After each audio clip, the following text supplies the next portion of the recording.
In 1913, Dublin was a city in turmoil, riddled with relentless poverty and row after row of filthy and dilapidated tenement housing. The formerly grand Georgian Streets that had been the playground of the Anglo Irish Ascendency became a death trap for the thousands of working class families that now lived in overcrowded homes built for the elite landowning overlords of Ireland. Every day the residents of Dublin's tenements faced disease, death and hunger in the eye, and the year of 1913 would see their bones broken by the masonry of their decrepit homes and the batons of the Dublin Metropolitan Police. That same year, a struggle for the improvement of their working conditions led to the greatest industrial dispute in Irish history, and hundreds of workers found themselves locked out of their jobs, blacklisted by employers, and faced the prospect of starvation and homelessness. In the midst of all this strife, the people of Church Street, a community just north of the River Liffey, continued with their lives as best they could. On Tuesday evening, the 2nd of September 1913, the street was a little quieter than usual. A play was being performed in Father Matthew Hall, across the road from numbers 66 and 67 Church Street, and many of the community's residents were in attendance. Before the final curtain could fall, the performance was interrupted by an ominous rumble that reverberated throughout the hall and was quickly followed by screams of terror from those outside. Number 66 had collapsed, and its next door neighbour was about to follow suit. A frantic rescue attempt began as people searched through the rubble with their bare hands for their loved ones, while a young man named Eugene Salmon, who had been locked out from his job in Jacob's biscuit factory the day before, ran into the crumbling building to save his siblings. This act of bravery cost Eugene his life, and in total 7 people would be found dead in the rubble. What follows is the story of Dublin's dark tenement past that led to the 1913 Church Street disaster, the sad life of the Salmon family of number 66, and the subsequent Dublin housing inquiry that revealed the shocking identity of the city's slum landlords. Please take a moment to like the video and subscribe to the channel so you don't miss out on the next upload. These videos take weeks to research, film, narrate and edit, so I would greatly appreciate if you would consider sharing the video with a friend or family member who you think might enjoy the story.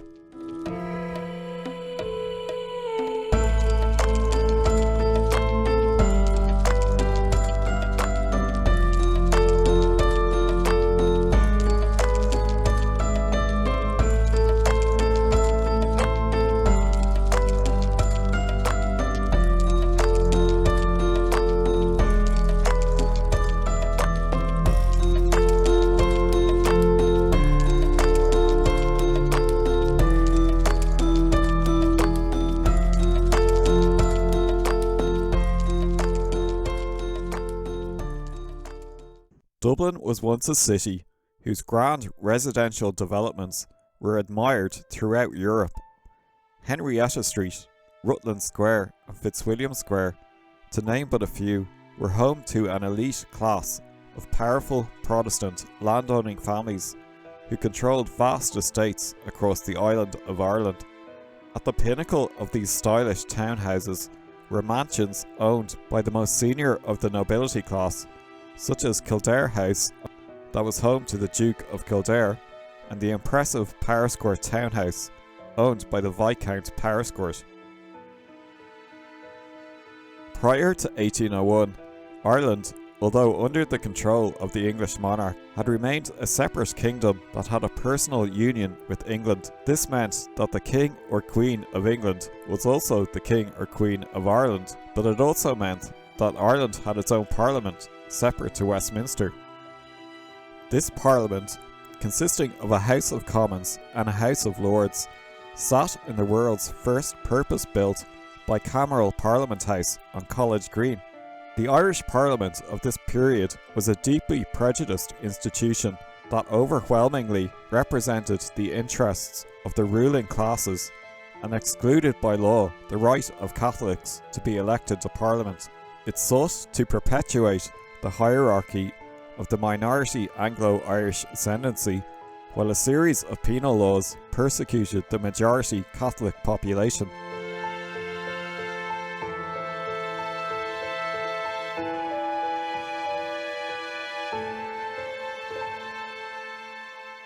Dublin had become a centre of political and military power, and its wealth and extravagance was funded by the vast landholdings of the elite.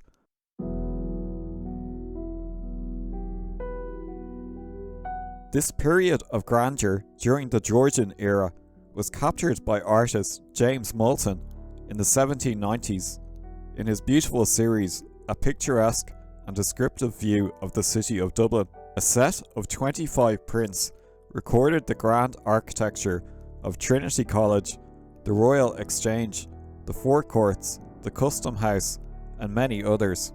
The city's immaculate streets are populated by ladies in the finest of dresses, men in wigs and suits or military uniforms, and beautiful horse-drawn carriages with only the very occasional beggar to be seen. These wealthy classes came to Dublin from their country estates during the winter season to take their seats in the House of Lords, to socialise and gamble in their private members' clubs, to attend balls, galas and coffee houses, and to seek a suitable marriage partner. They cared little for the ordinary people of Ireland, but their money flowed freely and funded the grand architecture of Dublin.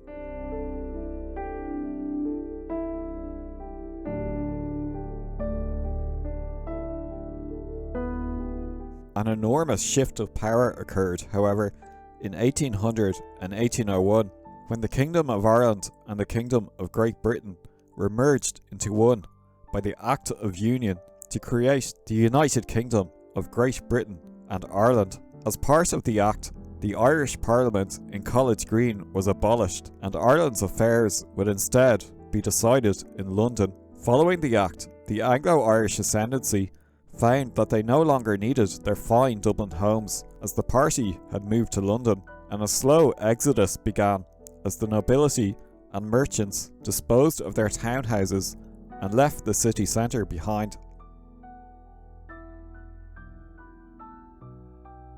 This presented an opportunity to entrepreneurial landlords who snapped up these large buildings and, without making any alterations, began renting out the former single-family homes to multiple working-class families. Entire families commonly occupied individual rooms, from the damp basements to the attic, and maintenance or repairs to the buildings were either rare or non-existent, and the homes slowly decayed around the new tenants.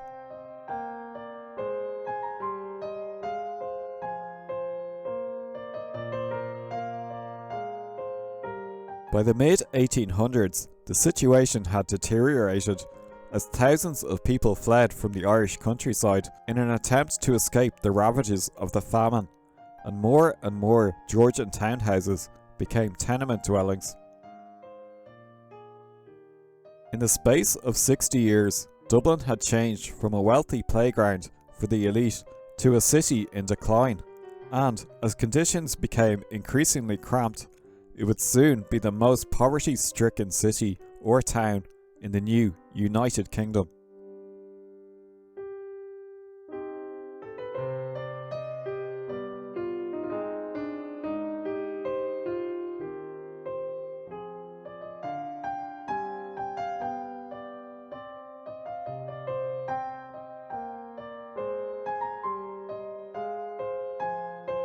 By 1913, Church Street had been in decline for over 100 years, and many of its buildings had been tenements for longer than their residents had been alive. The majority of the street consisted of dilapidated and overcrowded housing, including numbers 66 and 67 that stood directly opposite Father Matthew Hall.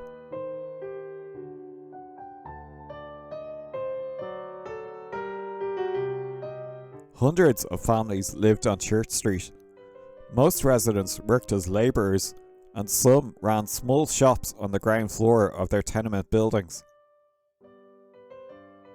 Families led a day-to-day existence as their minds were constantly preoccupied with thoughts of money, food, rent, and sickness. Overlooking the street was a constant reminder of how close they were to the edge. The North Dublin Union Workhouse, the Hardwick Fever Hospital, and the Richmond Lunatic Asylum were a foreboding reminder that no matter how bad the tenements were, they were better than the workhouse.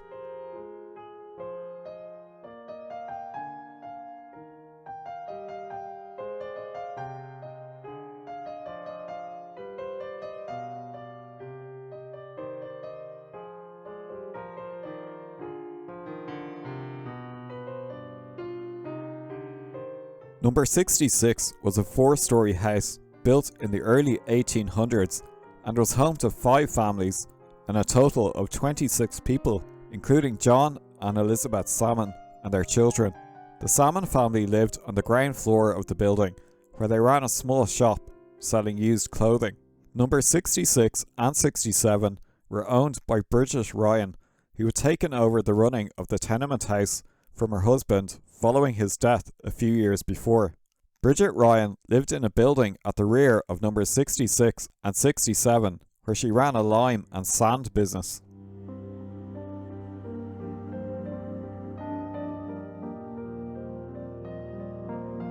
The Salmon family were recent arrivals to Church Street, having previously lived at number 32 The Coombe, a smaller house that they shared with Michael Fortune, a corporation labourer, and his 2 sons, Matthew and James.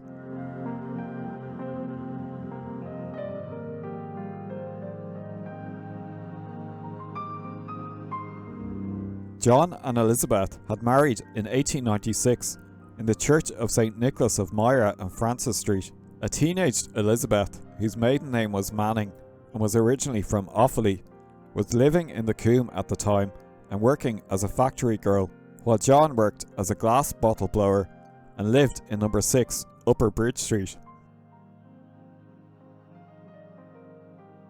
11 months after their marriage, their first and only son, Eugene, was born on the 24th of February 1897, and the young family had found a home together in number 10 Bridge Street Upper.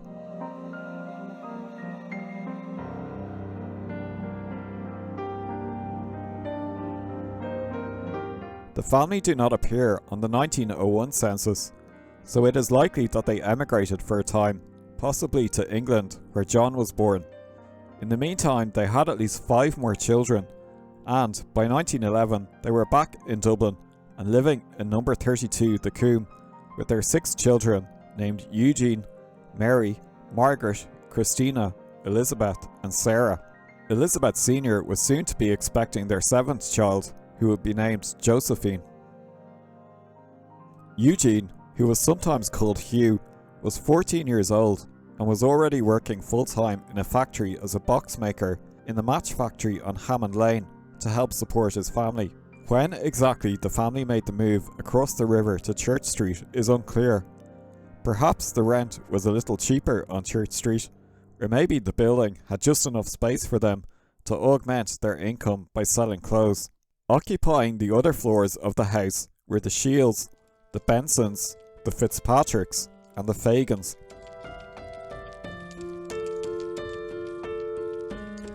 In 1913, Eugene was working in Jacob's Biscuit Factory and was about to become embroiled in the most significant industrial dispute in Irish history.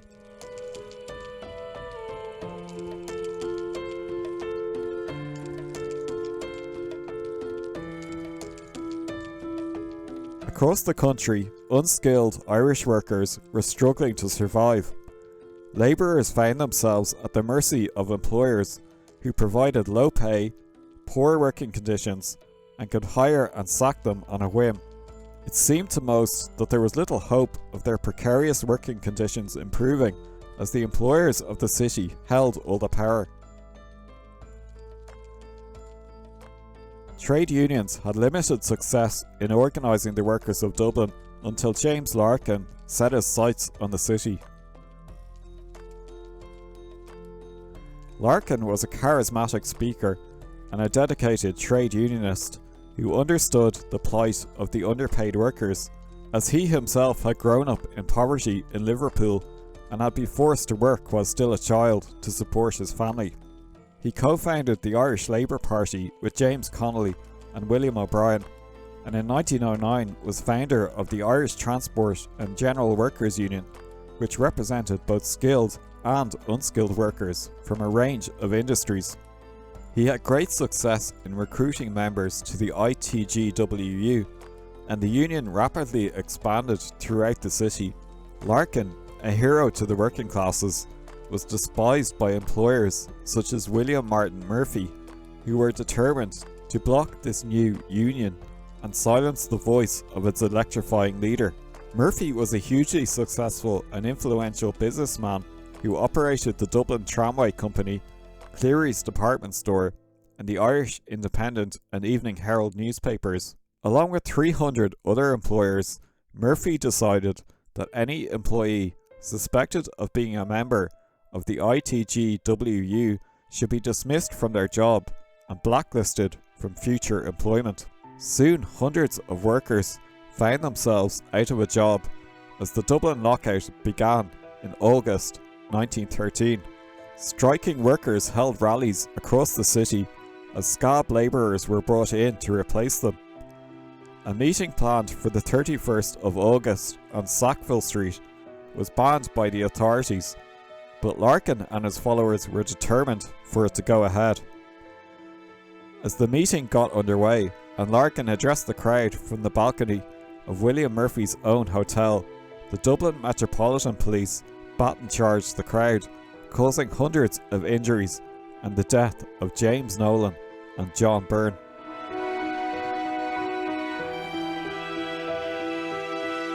The police then turned their attention to the tenements and ransacked multiple houses in the north inner city while beating the occupants senseless.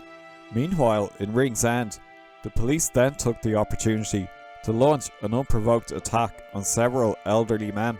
Lawrence Keenan, aged 80, was attacked and rendered unconscious as he returned home from confession. John Kerry, aged 80, was brutally attacked around the body and head and knocked unconscious, while Michael Nolan, also in his 80s, was knocked to the ground and kicked in the head.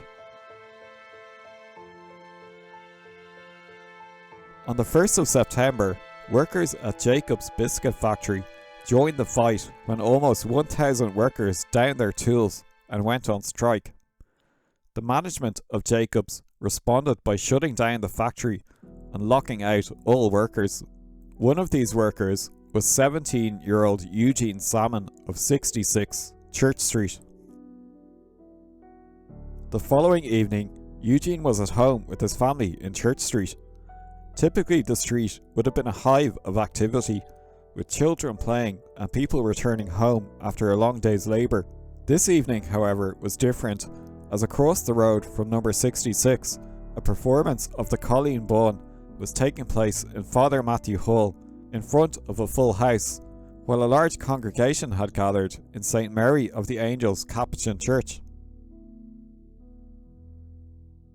All was quiet in the house as the landlady and her daughter began their rounds, knocking on doors and collecting rent in the dilapidated building.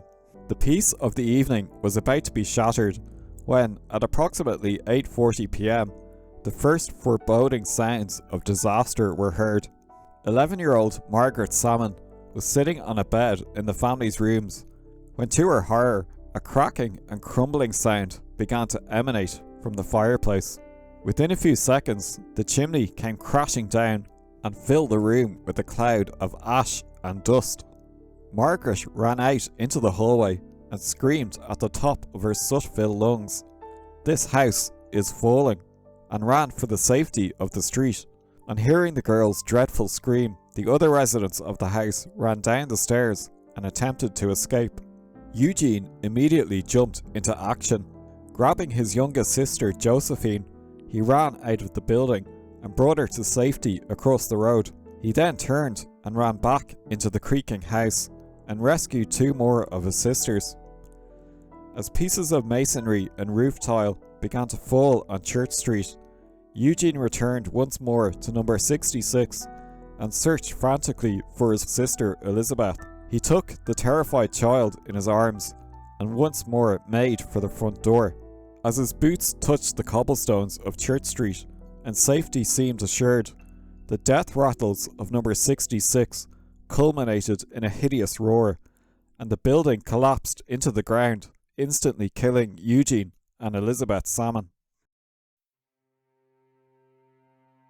The terrible sound echoed through Father Matthew Hall and Mary of Angels Church, and it was even heard by a passing policeman on Arran Quay. As people rushed out to see what had happened, they found a heap of rubble, and number 67, although still standing, began to creak in the same manner as its doomed neighbour. Under the rubble lay an unknown number of people. Some were killed instantly, while others were buried alive, and their cries could be heard by the shocked onlookers. Moments after the last resident of number 67 made their escape, it too came crashing down and filled the street with masonry. A frantic rescue attempt began immediately as panicked relatives dug through the rubble with bloodied hands to search for their loved ones. John Salmon, who had been working in a shop at the rear of the building, arrived at the front of the house to find the bodies of Eugene and Elizabeth being pulled from the rubble. Their mother Elizabeth was working elsewhere at the time and did not learn of the disaster for some time later. John later gave an account of what he saw to a newspaper reporter. "I occupied the shop and back parlour of number 66, and I was at work when one of my little girls came down to me and told me at 8:45.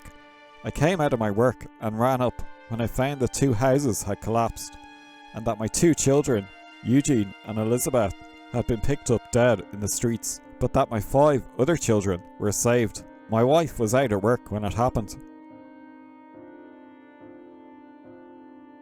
The scene was quickly attended by the Dublin Fire Brigade, who worked throughout the night in the search for survivors. The Dublin Metropolitan Police put their batons away and helped with the rescue efforts, while members of the Capuchin Friary consoled grief-stricken family members, and a contingent of 50 corporation workers aided in the digging. The rescue proved to be extremely difficult. The street was in complete darkness, and candles had to be used to light up the rubble. Several times during the night, the crowd was ordered to hush when faint cries were heard from under the wreckage, and victims were released from their tombs. The victims were taken to the nearby Richmond Hospital, where approximately 20 severely injured people were treated, while the dead were brought to the Richmond mortuary. Speaking to a reporter at the scene, Father John of the Capuchin Church gave an eyewitness account of what unfolded immediately after the collapse. "I witnessed some striking acts of heroism on part of some men and of little girls and boys among the crowd in the vicinity of the house. No one seemed to know if anyone belonging to them were pinned beneath the big mass of debris, and while the house continued to fall, I saw people rush in at the imminent hazard of their own lives to save those who were inside. I cannot speak too highly of the work of the rescuers and of all who assisted generally. The courage, heroism and self-sacrifice I witnessed last night could not be surpassed in any country."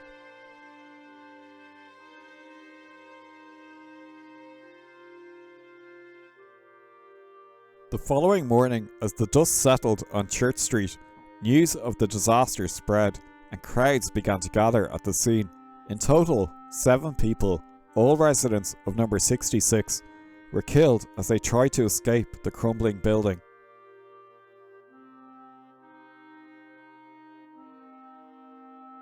Margaret O'Rourke, age 55, Eugene Hugh Salmon, age 17, Elizabeth Salmon, aged 8, Nicholas Fitzpatrick, age 50, Elizabeth Fagan, age 40, John Shields, age 3, and Peter Crowley, age 6. 3 days later, the community gathered once again in St. Michan's Catholic Church on Halston Street for the funerals of the deceased. The church was filled with hundreds of mourners, while the area around Halston Street was thronged with thousands more. A pitiful sight was witnessed as the 7 coffins, some being far smaller than a coffin ever should be, were carried into the church. Afterwards, the coffins were taken by hearse on a slow journey to Glasnevin Cemetery.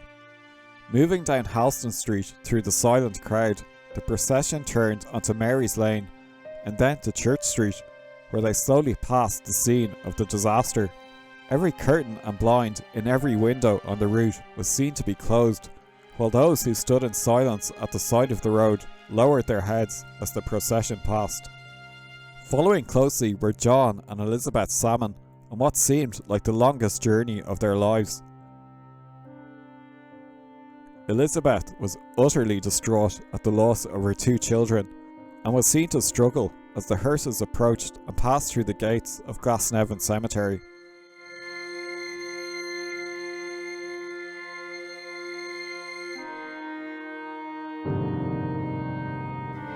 Crowds of people stood on the footpaths and the grassy verges of Glasnevin as the coffins were carried on the final leg of their journey.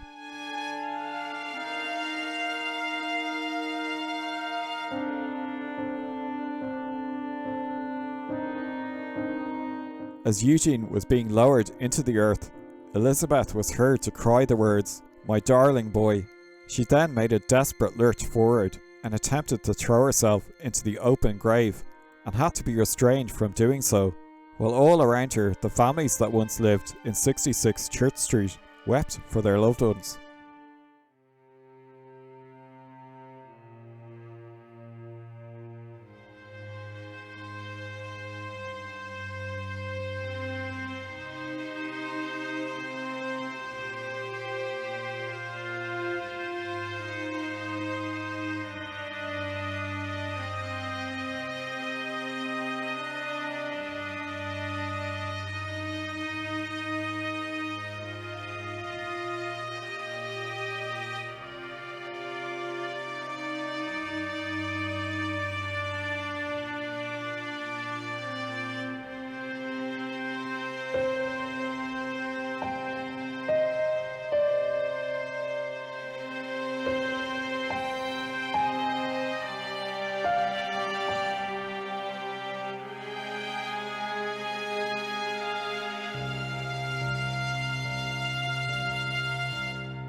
All 7 victims of the Church Street tenement collapse were laid to rest in Glasnevin Cemetery. In the weeks that followed the disaster, the inevitable question arose of who was responsible, and an even more inevitable answer was to be found. Attention first turned to the landlady, Bridget Ryan, and the condition of her houses prior to the collapse. It was revealed that the 2 buildings had been inspected by Dublin Corporation just weeks before their collapse, and they requested a number of repairs, which were subsequently carried out by Bridget Ryan. The buildings then passed a second inspection and were deemed to be fit for habitation. This effectively cleared Ryan of any negligence. Ultimately, the responsibility lay with Dublin Corporation, whose job it was to inspect the tenement housing of the city. But predictably, the verdict of the inquest found that the event was simply unforeseen and no blame was to be given. The inquest was reported as follows. The result of the city coroner's inquest on the 7 victims of the Church Street accident neither illuminates the public mind nor relieves the public conscience. The jury found that the collapse of the 2 rotten tenements was unforeseen and that there was not sufficient evidence to determine their cause. In the case of the Dublin Corporation, which is responsible for the repair and safety of tenement-ridden Dublin, this is a verdict of not proven. It was argued by the corporation that it had fulfilled its whole duty in the matter of the houses of number 66 and 67 Church Street. They had been inspected as the law requires. Repairs were ordered as the law requires. The landlady had executed these repairs and they had satisfied the corporation's inspectors as the law requires. Nevertheless, the 2 houses had collapsed with awful suddenness, killing 7 persons. The fact of their sudden collapse proves that they must have been, for some time, a source of terrible danger for their inhabitants and to the public. It seems unlikely that Dublin Corporation were not aware of the dangerous condition of these 2 buildings. Was it a case that there were just so many similar houses in the city in the same condition that these 2 did not stand out, or was there something a little more sinister taking place in Dublin Corporation that made them reluctant to order expensive repairs or demolition?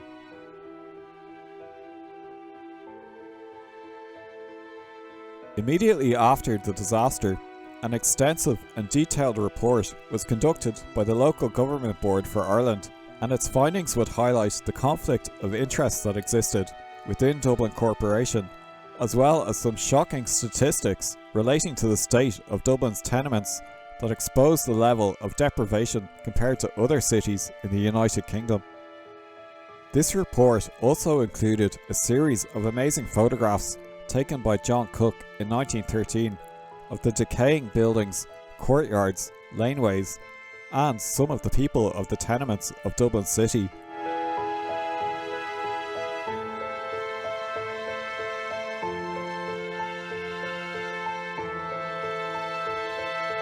Departmental committee appointed by the local government board for Ireland to inquire into the housing conditions of the working classes of the city of Dublin, presented to the Parliament by command of His Majesty, to be purchased either directly or through any bookseller from E. Ponsonby Limited, 116 Grafton Street, Dublin.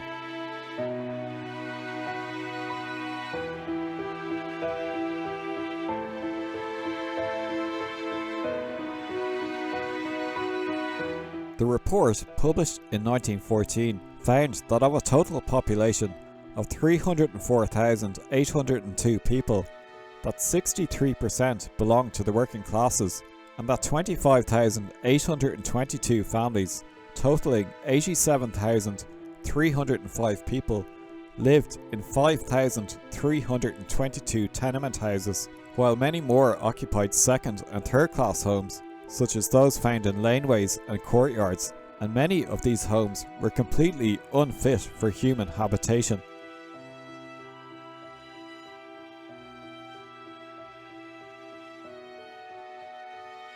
A huge number of families were found to be living in single-room tenements, allowing for a stark comparison with other cities in the United Kingdom. In Dublin, there were 339 single tenements per 1,000 total tenements. This was by far the highest rate in the UK, when compared to London at 134 per 1,000, Glasgow at 200 per 1,000, Liverpool at 54 per 1,000, and Belfast at just 6 per 1,000.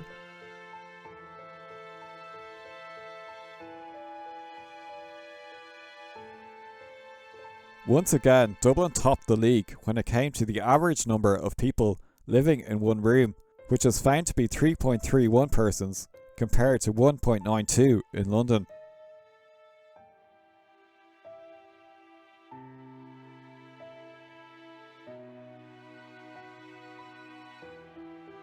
The report contained the following description of the Dublin tenements.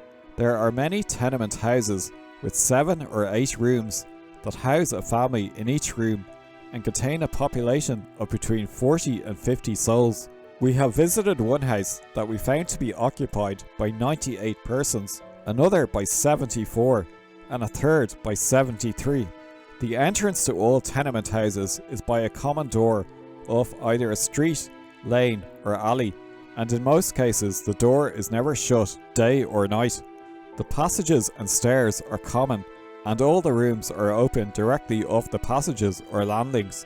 Most of these houses have yards at the back, some of which are a fair size, while others are very small, and some few houses have no yards at all.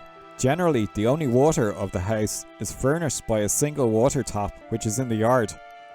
The yard is common, and the closet accommodation is to be found there, except in some few cases in which there is no yard, when it is to be found in the basement where there is little light or ventilation.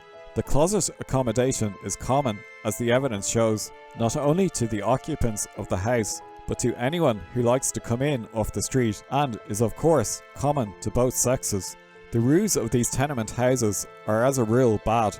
In some cases the structure of the house appears to be in fairly good repair, and in others it appears good in front, but the backs of the houses are very dilapidated and almost ruinous. The passages, landings and stairs are in many cases cramped and narrow, and the woodwork defective. The floors of the rooms are often out of repair, and window frames and sashes in poor condition, those in the landing windows being not infrequently absent.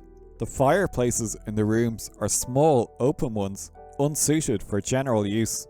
Having visited a large number of these houses in all parts of the city, we have no hesitation in saying that it is no uncommon thing to find halls and landings, yards and closets of the houses in a filthy condition. And in nearly every case, human excreta is to be found scattered about the yards and on the floors of the closets, and in some cases, even in the passages of the house itself. At the same time, it is gratifying to find, in a number of instances, that in spite of the many drawbacks, an effort is made by the occupants to keep their rooms tidy, and the walls are often decorated with pictures, and when making some of our inspections after Christmas, we frequently noticed an attempt to decorate for the season of the year.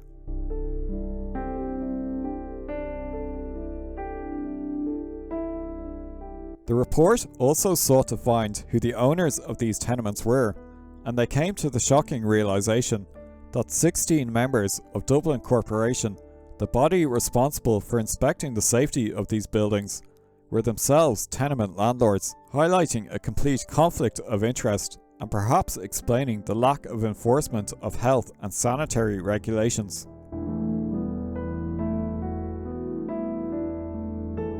The principal owners of tenement houses sitting as members of the corporation are Alderman G. O'Reilly, Alderman Corrigan and Councillor Crozier, who are returned to us in evidence as either owning or being interested in 9, 19 and 18 tenement houses respectively, and in 4, 13 and 1 small houses, while 10 other members of the corporation own or are interested in 1 or 3 tenements, and Alderman O'Connor owns or is interested in 2 tenement houses and 6 small houses. We regret to have to report that some of the property owned by the 3 first named gentlemen, and from which they are deriving rents, is classed as third-class property by the sanitary staff, or, in other words, that is unfit for human habitation. To make matters worse, these corporation members were found to be in receipt of a tax rebate that was designed to be given to landlords who made significant improvements to their tenements, but they had undertaken no such work.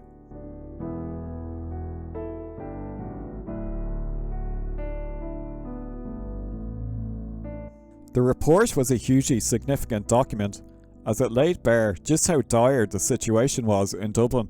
Change would come slowly for the residents of Church Street, but the outbreak of World War I delayed the building of a new housing scheme. Eventually, the tenements on the block where number 66 and 67 stood were demolished and were replaced by these rows of high-quality red brick 2, 3 and 4 roomed homes. Many of the people who called the tenements home were rehoused in this early public housing scheme.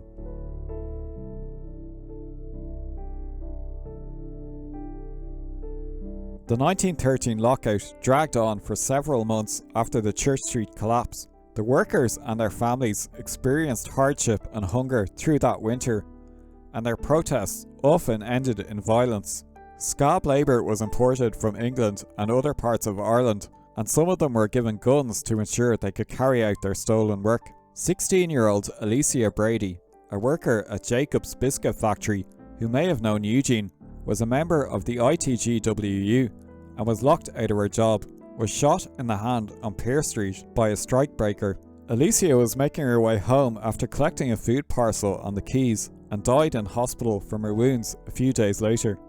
William Martin Murphy became a hated figure in the city, with some newspapers dubbing him William Murder Murphy, while his own newspapers, the Irish Independent and the Evening Herald, described striking workers as drunken, lazy, violent thugs whose injuries were more likely the result of a drunken stupor than the policeman's baton. As anger grew, battles were fought in the city streets between police and protesters, and hundreds of people had to be treated in hospital for their injuries. The Irish Examiner reported that following a riot on Mercer Street, an effigy of William Martin Murphy was to be seen hanging by the neck over the rubble-strewn street. Murphy and his allies, with plenty of money in the bank, had all the power. They knew that the workers would soon be starved into submission and would have little choice but to return to work, and the lockout ended in defeat for the union and workers early in 1914, with many members of the ITGWU remaining blacklisted from future employment.